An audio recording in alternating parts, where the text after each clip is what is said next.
What's up, YouTube? Alright, man. What we gonna do today, man? It ain't gonna be nothing too crazy. I ain't going riding around. Nothing like that. But today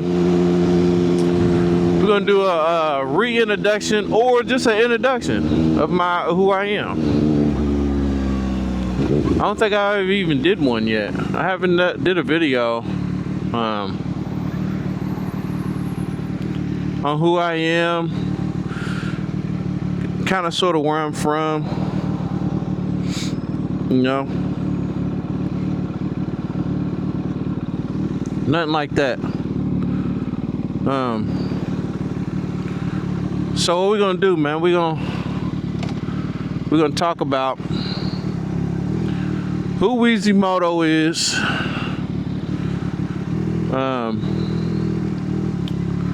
where I'm from, kind of how I got here, you know.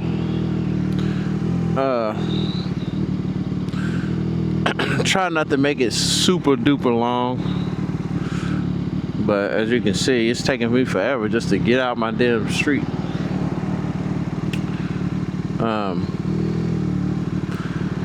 I don't know how far back I want to go. You know what I'm saying? Like, I don't know if I want to, like,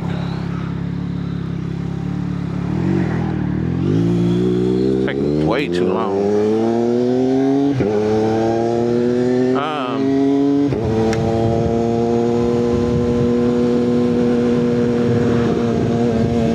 I don't know if I want to go back like super duper early in my life, because I don't know if that's significant. Like, I can,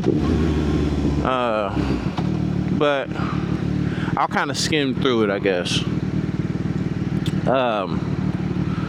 So the beginning of Weezymoto, man. Not like the beginning, like, of my biking and riding. I'm talking about like me, you know, being me.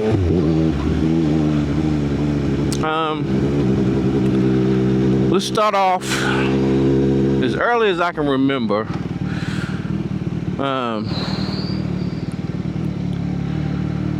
Let's say I was born in Louisville, Kentucky. Let's go.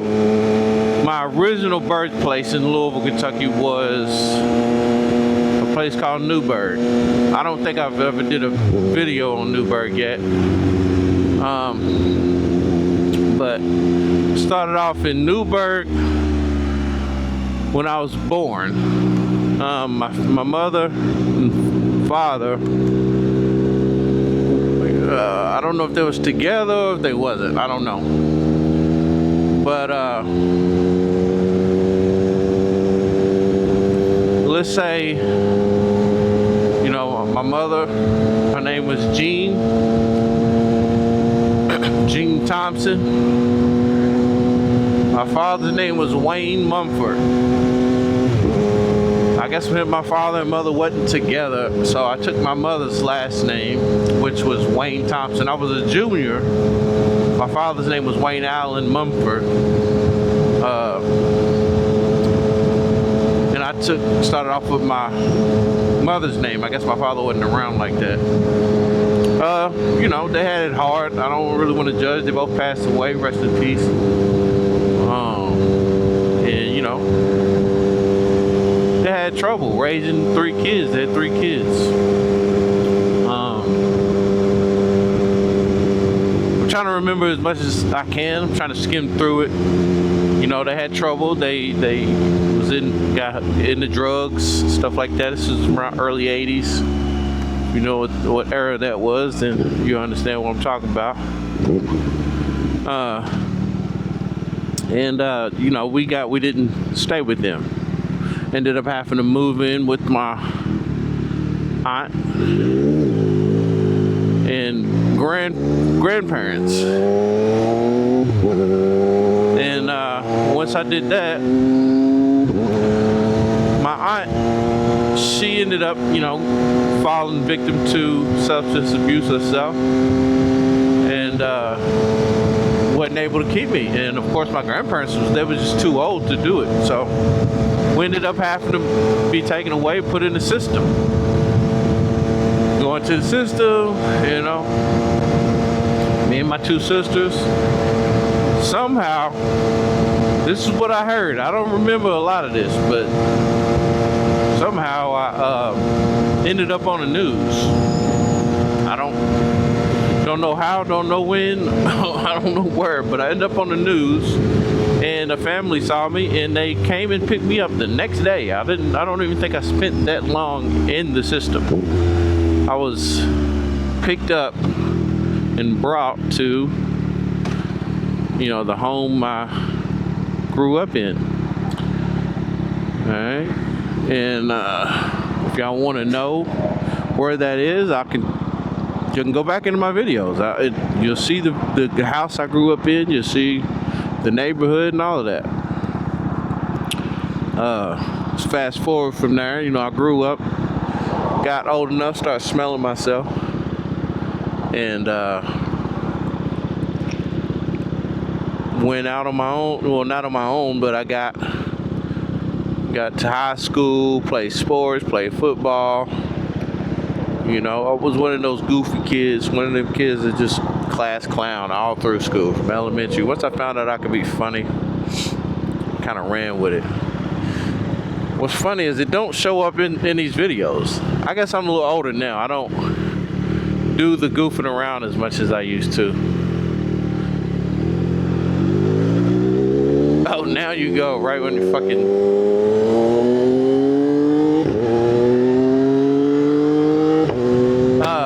I don't do the goofing around like I used to. Used to be who I was, you know? I used to be I mean, I'm still that way, but of course I'm a whole lot older. Think a little bit differently. But, yeah, I used to be a silly kid.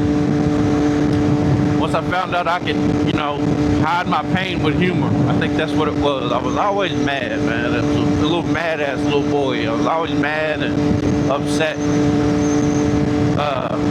So I found out being funny kind of got you through that. Being funny can be, you know, most funny people are probably the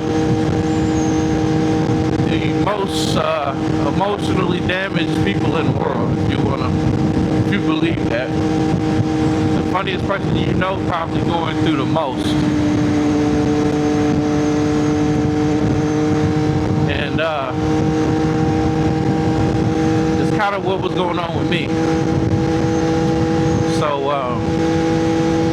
yeah, that's what happened, man. I was a class clown all the way up to high school. I played football. I was decent. Started on freshman team. Sophomore, I was junior varsity, sometimes varsity, like if somebody was hurt or something. Junior, I started varsity.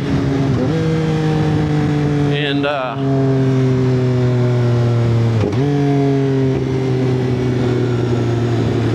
once I started varsity, that's when the popularity, like I started to get to know a lot of people. And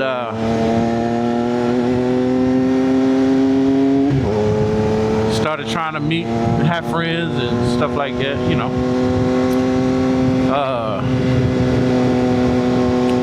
Senior year, I didn't play football, but you know, I didn't really give a damn because I had friends and I was going to parties. I was kind of trying to hang out a lot. I was getting in trouble at home, you know, spending the night at friends and shit like that.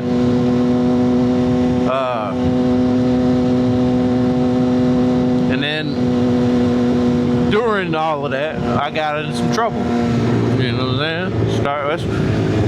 That's when you start getting in trouble, when you start hanging out with friends and doing things that you shouldn't be doing around people you shouldn't be around, and start getting caught, you know. And once I start getting caught for doing dumb things,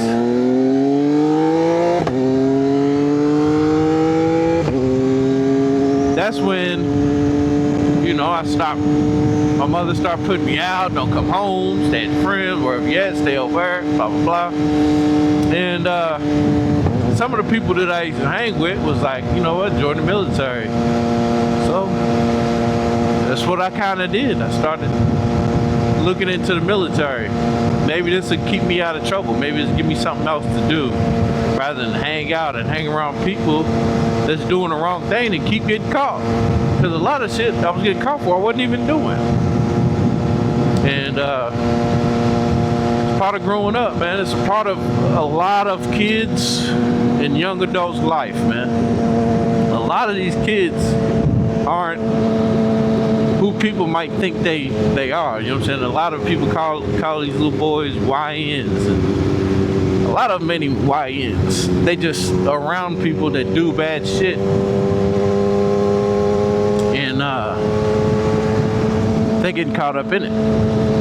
Why not? This is my friend. This is who I think is my friend, right? So yeah, that was me. Luckily, I got through it. Decided to go to the military. Went to the military. Got a video on what happened there and all of that situation. And yeah, it's kind of who I am. Got back from the military and proceeded to try to build my life, man. It ain't easy. It's not easy for nobody. You gotta keep trying, man. You gotta try. Every day is a test. Every day is a fight. If you're a quitter, then you ain't gonna win the fight. The world ain't as tough as the person fighting it back, man. The world is only as tough as you allow it to be. It's like a bully. You gotta fight it back. You gotta keep trying stuff and never give up. And the more aggressive you are, and the more what do they call it, driven you are, yeah, the more you'll win, the better it'll be for you.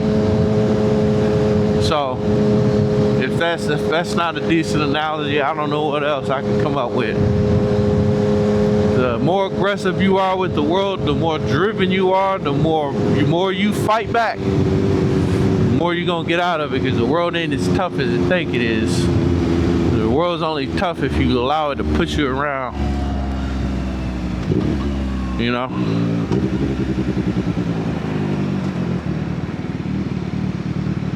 And that's facts. If you let the world beat you, it will. And then guess what?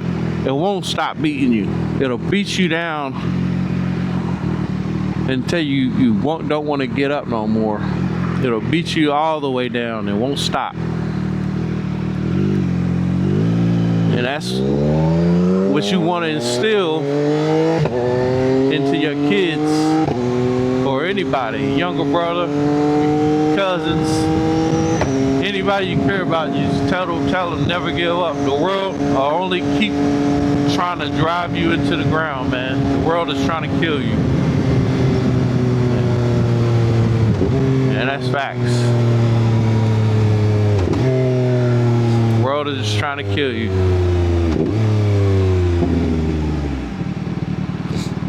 And the only people that win is the people that don't stop fighting back. So I'll never stop fighting. And I won't stop fighting until I can't fight no more. And that's who I am. I was built by not stress, but I was built through hardship, man. From the beginning all the way up. I was raised and built in hardship. How to deal with pain. I just skimmed through a lot of that. But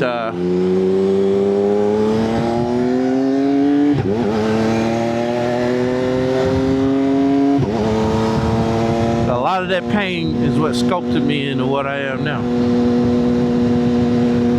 Of course, you got some trauma there, you know. But through that trauma and shit that you deal with, you gotta learn to cope with it, you know what I'm saying? You gotta learn how to maneuver around that type of shit.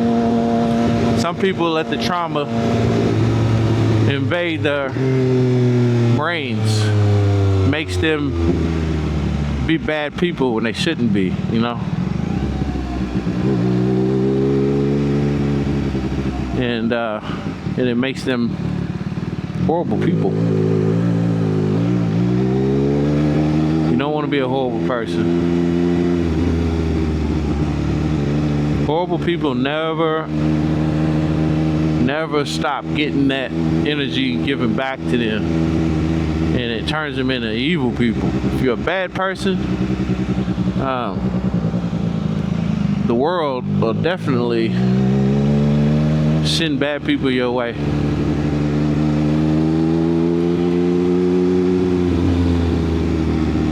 And I promise you, you'll never beat the world if you ain't putting out the right energy.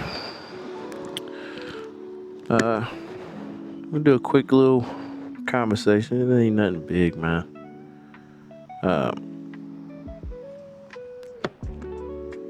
You know, like I was saying, man, just don't be a quitter. Try your best not to be a quitter. Sometimes it's worth to quit, depending on what you fight for. All in all, I'm just trying to introduce myself, man. And you know, for some people that's new to this channel, they might not even know who Weezymoto is. They might even know where I came from, what I stand for. If you listen to my videos, you'll kind of find out that I'm just more of a fighter, down to earth, in the middle type person, man. I don't do too much one side and everything, because everybody ain't always right. You find that out too. Everybody ain't always right. I'm not always right. Your mother ain't always right. And that's kind of what I am. Just to introduce myself, I'm just a normal guy, bro. It's a normal guy that decided to get a motorcycle and start talking to a camera, because I seen other people do it, and I felt that was a little bit inspirational, and I felt like I had something to share with the world. Everybody has something to share with the world, man. I might get more in-depth in other videos about where I'm from, who I am, but right now, just introducing myself.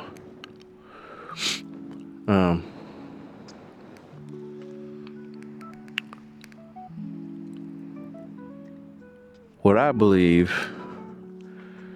is, if you really want to learn something, whether that's motorcycles,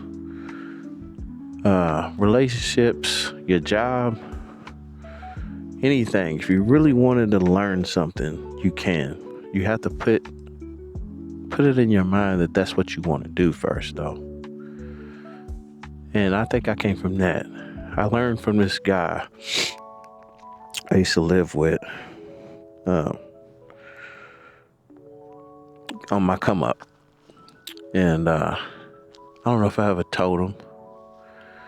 And I don't think that he even knows. I don't know. Maybe he knows. I don't know. Maybe I did tell him. But I learned from him just by observing, just by watching. He never gave up on stuff easily. I used to give up on shit all the time. And I used to always get mad that I gave up. Like, man, if I would have never gave up, I probably would have did this, right? Or people used to get mad at me. Damn, why you quitting? You quitting? Why you quit? And I kept hearing that a lot. Why you quit? Why you quit? And James wasn't that much older than me. I'll say he's about 4 years. I think James is about 4 years older than me.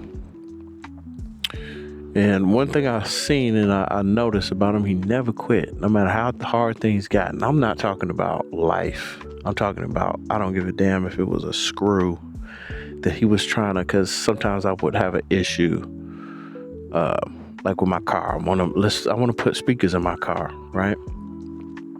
And I didn't know how to put speakers in the car. I didn't know how to run wire and this and that. Neither did he. That's the crazy part. Neither did he. But I knew he would figure out a way to do it because he never gave up. I never seen him quit nothing. I always thought he knew everything. And he kind of gave me clues, but I started observing. And if it was a screw that he couldn't get to, he'd be leaning under the car, leaning under the seat, and he couldn't get that screw unscrewed or whatever. One thing he never did was quit.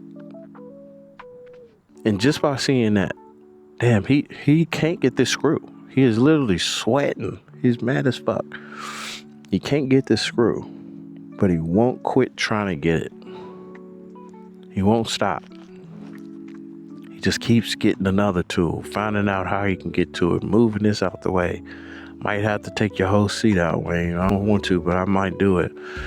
Things like that just taught me a lot in life that I never thought that I would even know. I always thought everything was on a grand scale, but something as minuscule as a screw, something as small as a shoestring. You know, ever notice like when your shoestring tip comes off your shoes and you can't put it back through the hole? And you're like, fuck it, I'm throwing it away. I can't put my shoestring tip back through. I'm gonna get me some new shoestrings. He would have just figured out how to put something around that shoestring tip and get it through the hole. You know what I'm saying? He would have just, man, I ain't buying no new shoestring. I'm just get something to put around here and tie it down and I'll get it through there. I don't care if it took him an hour. And that stuck with me from early life, from 15, 16 years old, when I left my mother's house and moved in with him. And he said, you gonna go to school, but you gonna get yourself to the bus, wake yourself up, get yourself dressed, and do your work. Thank you, bro.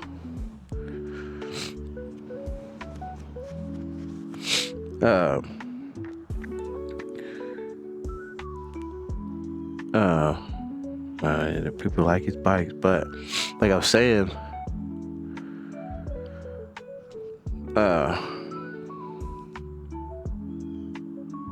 what was I saying? He made me, at 16, 17, he made me take myself to school.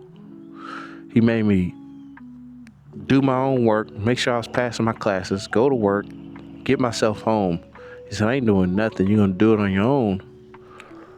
And he wasn't no more than 4 years older than me. He was still trying to figure out life on his own. But he never noticed that I was watching him do a lot of things that I would have quit. You know what I'm saying? I ain't doing that. That's too much. I quit. Fuck all that. I'm done.